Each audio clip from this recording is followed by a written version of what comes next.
हम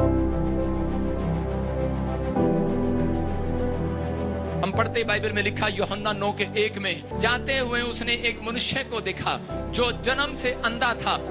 देखो यहाँ पर एक व्यक्ति था जो जन्म से अंधा था, और जब वो अंधा बच्चा पैदा हुआ तो उसी समय वो आदमी यीशु मसीह के पास गया और जाकर कहने लगा, परमेश्वर मुझे एक बात बताओ, यीशु मुझे एक बात बताओ कि ठीक है मैंने आज तक सुना है किसी को पैरालाइज हो गया, हाँ इसने कोई पाप किया होगा, इसको कोई प्रॉब्लम हो गया, इसने कोई पाप किया होगा, लेकिन कहता है ये बच्चा जो जन्म से अंधा पैदा हुआ इसने क्या पाप किया? इसके माँ बाप ने पाप किया हो सकता है, लेकिन इसने कौन सा पाप किया जो जन्म से अंधा हुआ? क्योंकि मैंने सुना है जो पाप करता है वो बीमार पड़ता है, लेकिन इसने कहा, कहता है कि ये व्यक्ति ने, कहता है ये अंधा है जन्म से, इसने क्या पाप किया मुझे बता। यीशु मसीह ने कहा, कहता है कि इसने कोई पाप नहीं किया, कहता है ये इसलिए ऐसे पैदा हुआ कि ताकि परमेश्वर की योजना इसके जीवन से पूरी हो। हालेलुया।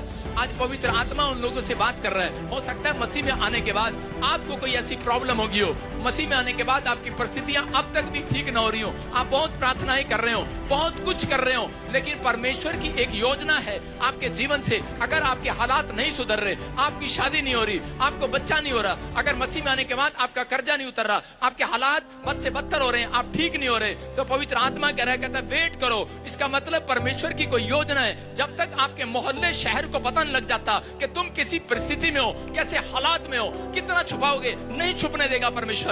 आप कितनी प्रॉब्लम में हो, परमेश्वर उसको उजागर करेगा और बताएगा लोगों को, देख इनके पास क्या नहीं है, कितने बेकार है, कितने कुछ, सब कुछ बर्बाद हो गया इनका। लोग आपका थू थू करेंगे, लोग आपके बारे में कहेंगे तुझे कुछ नहीं मिला, लेकिन उसमें जो व्यक्ति बना रहेगा और परमेश्वर से प्रार्थना करता रहेगा, परमेश्वर उसका टाइम चेंज करेगा यीशु मसीह के नाम में। परमेश्वर अपनी योजना को पूरा करना चाहते हैं। आप मसीह में आना परमेश्वर का, कहता आपका मसीह में आना परमेश्वर की योजना है। अगर आप कहता उसमें हाय हाय करते हैं तो इसका मतलब आपकी परिस्थितियां चेंज नहीं होंगी। जब आप प्रभु में आए हैं और आपकी परिस्थितियां, आपके हालात चेंज नहीं हो रहे, वो हमेशा के लिए नहीं है। हो सकता है ज्यादा 10 साल, 2 साल, 3 साल, इससे ज्यादा नहीं, क्योंकि बाइबल बोलती है इस बात के लिए, अगर ये पेड़ जो लगाया है, अगर 3 साल तक मैं इसको देखूंगा, अगर ये फल नहीं लाया तो कहता है इसके बाद इसको काट देना।